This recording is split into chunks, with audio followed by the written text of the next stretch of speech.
बोली बोलेली जेठनिया पिया लाई देता झूलनिया। मार पैर पैर के झमकावतिया हमारा आगे।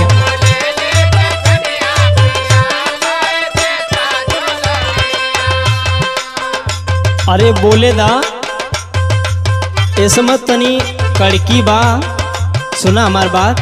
बोला। बढ़े दा धन तू कमाई,